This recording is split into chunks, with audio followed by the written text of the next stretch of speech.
to follow. I'm Alice Gorman, and I'm so grateful, Fred, that we did this and that you are all here. This is a real treat. We wanted to bring what was Poetry Night back to something really special, and I feel like it is.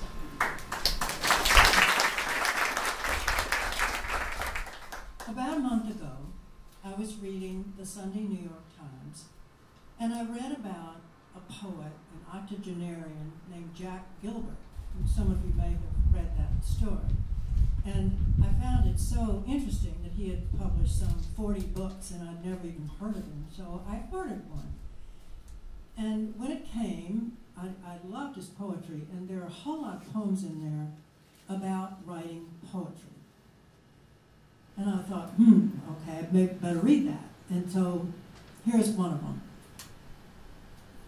Doing poetry. Poem, you son of a bitch. It's bad enough that I embarrass myself working so hard to get it right, even a little. And that little, grudging and awkward.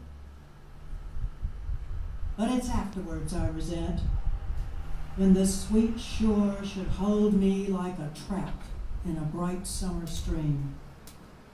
There should be at least briefly access to your glamour and tenderness. But there's always this same old dissatisfaction instead.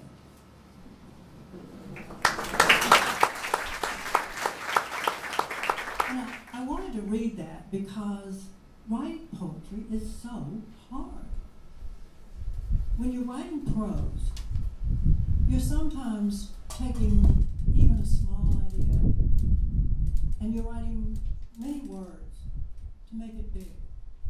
When you're writing a poem, you're trying to take something big, something meaningful to you, and condense it to as few words as possible to say what you mean. And it's a lifetime struggle. I've only written one this winter, and I'll just try you out with it. A Widow's Valentine. I no longer miss being two instead of one. Are those simple things that seem normal in coupledom. Sipping a Chardonnay on a sunset porch, trading observations when the party's over. Weddings, graduations, birthdays, and births. Nor do I miss the promises we made. You would take my hand in the land of infirmity, be my eyes and ears, or I would be yours. Here's what I miss every day of my life.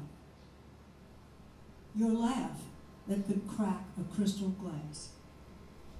Your rapier wit that never wounded. Your opinions that stopped many polite conversations. Your squabbling over directions to a known destination. Your snore that waked me from deepest sleep. Your joy over breakfast of kidney stew that reeked. Your disdain for men's fashion and for those who complied. Your strange superstitions, like no hats on a bed. Your garden full of weeds, yielding endless edibles. Your evening chair, flanked by newspapers and books. And here's what I miss most of all. Those quiet times doing absolutely nothing together.